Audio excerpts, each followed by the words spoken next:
এক গ্লাস পানি পান করতে যেই ধর্মে 5টা বিধান লাগে, 1 ডান হাতে ধরতে হবে, 2 বিসমিল্লাহ বলতে হবে, 3 বসে পান করতে হবে, 4 3 শ্বাসে পান করতে হবে, 5 বসে পান শেষে আলহামদুলিল্লাহ বলতে হবে। এক গ্লাস পানি পান করতে যে ধর্মে 5টা বিধান লাগে সে ধর্ম এমনিতেই চলে, মগের মুল্লুকের মতো, এ কথা ঠিক নয়। আনাস রাদিয়াল্লাহু তাআলা আনহু বলেন, রাসূল সাল্লাল্লাহু আলাইহি সাল্লাম বলেছেন, আল বোজাকু ফিল মসজিদে খাতিয়াতুন ওয়া কাফফারাতুহা দাফানুহা।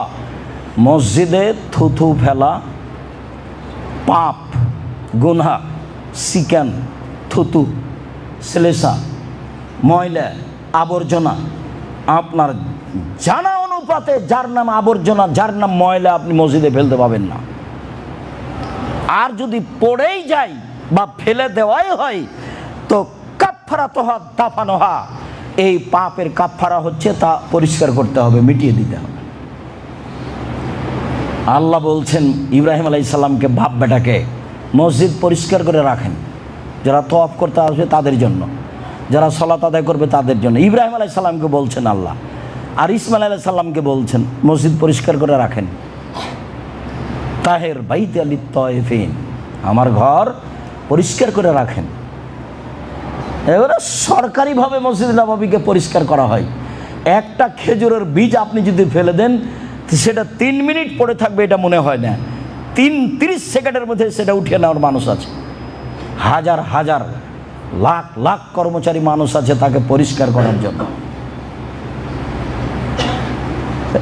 তো ওই মসজিদই মসজিদ, সেখানে আপনার আবর্জনা পড়ে থাকে কি করে? সেখানে আপনি কেমন একটা কর্মচারী রেখেছেন, ওদিকে পেশাবখানা, ওইদিকে পায়খানা, ওইদিকে আবর্জনা, ওইদিকে ল্যাব, ওইদিকে তোষক, সব কিছু যেতটুকুর নাম সালাত আদায় করার জায়গা ততটুকু একবারে ঝকঝকে করে রাখবেন, এটাই ঠিক।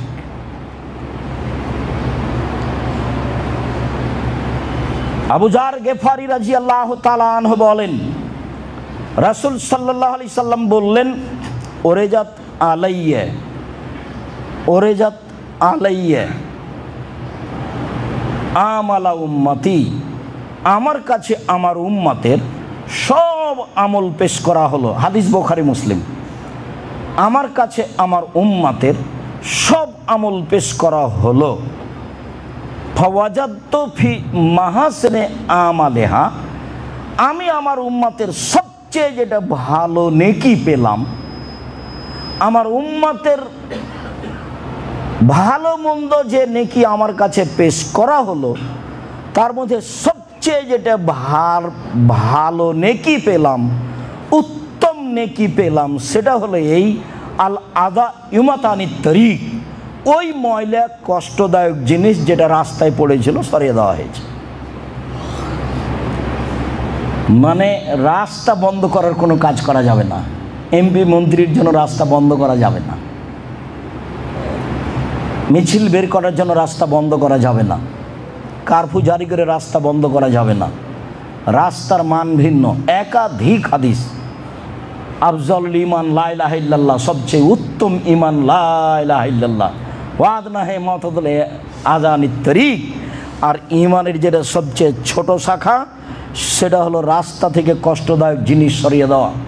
আপনার বাড়ির সামনে একটা কুকুর মরে পড়ে আছে, চেয়ারম্যানকেই সরাতে হবে? কে বলেছে?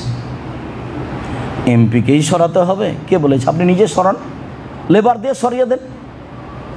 এটা হচ্ছে লোককে বলে না তোকে 50টা টাকা দেবো, 200টা টাকা দেবো, কুকুরটাই ধরে একটু কিছু করে বাইরে ফেলে দিয়ে আসো তো, রাস্তায় পড়ে আছে, মানুষের অসুবিধা হচ্ছে।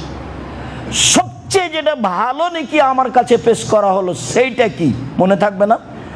রাস্তাতে পড়েছিল কষ্টদায়ক জিনিস সরিয়ে দেওয়া হয়েছে, ওই নেকিটা আমার কাছে সবচেয়ে প্রিয় বলে পেশ করা হলো। নেকি তো অনেক আছে, তাহাজ্জুদের আছে, হজের আছে, সালাতের আছে, সিয়ামের আছে, কোরআন তেলাওয়াতের আছে, তাসবিহ তাহলিলের আছে, অনেক নেকির মাধ্যম আছে, কুরবানি আছে, ফকির মিসকিন খেতে দেওয়া আছে। তার মধ্যে সবচেয়ে যেটা আমার কাছে সুন্দর বলে পেশ করা হলো সেটা কি বলেন তো?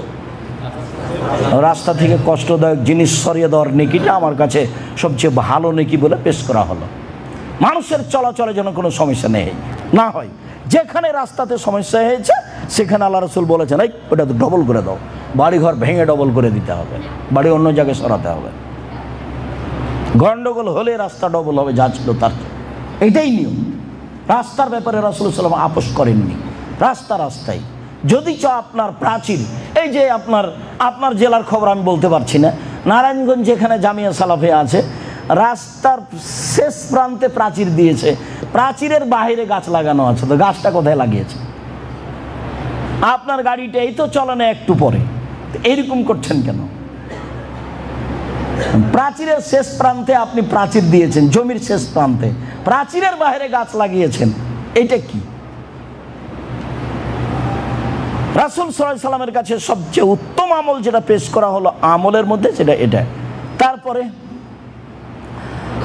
অমিন মাসাবিয়া আমালেহা, আমার উম্মতের সবচেয়ে যেটা খারাপ আমল আমার কাছে পেশ করা হলো, সেটা হলো আন-নুখাতো ফিল মসজিদে তাকুনু ফিল মসজিদে লা তুদফানো, ময়লা মসজিদে পড়ে আছে, সেটা সরানো হলো না।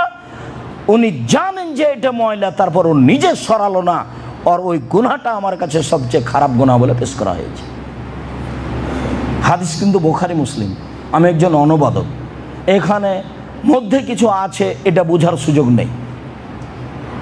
আমার কাছে যেটা সবচেয়ে খারাপ পাপ বলে পেশ করা হলো, সেটা আপনার চোখের সামনে বা আপনার পক্ষ থেকে ময়লা মসজিদে পড়ে গেল, সেটা আপনি সরালেন না, সেটা হলো খারাপ পাপ বলে রাসূলের কাছে পেশ করা হলো, যা রাসূল সাল্লাল্লাহু আলাইহি ওয়াসাল্লাম বলেন। আবু হুরায়রা রাদিয়াল্লাহু তাআলা আনহু বলেন, রাসূল সাল্লাল্লাহু আলাইহি ওয়াসাল্লাম বলেছেন, মান কামা ইলা সালাহ, তোমাদের কোনো ব্যক্তি যদি সলাতে দাঁড়ায়, তাহলে ফালা ইয়াবসুক আমামাহু, সামনের দিকে যেন থুথু না ফেলে। থুথুর তো প্রয়োজন হতেই পারে, নাকের আপনার শ্লেষার শিকানের প্রয়োজন হতেই পারে। তো কি করতে হবে? তোমাদের কোনো ব্যক্তি যদি সলাতে দাঁড়ায়, তাহলে সে সামনের দিকে থুথু না ফেলে। কেন? ইন্নামা ইউনাজিল্লাহা, ও তো আল্লাহর সাথে চুপে চুপে কথা বলছে। আমিন ছাড়া সলাতের মধ্যে কোনো জায়গা জোরে হবে না, সব চুপে চুপে।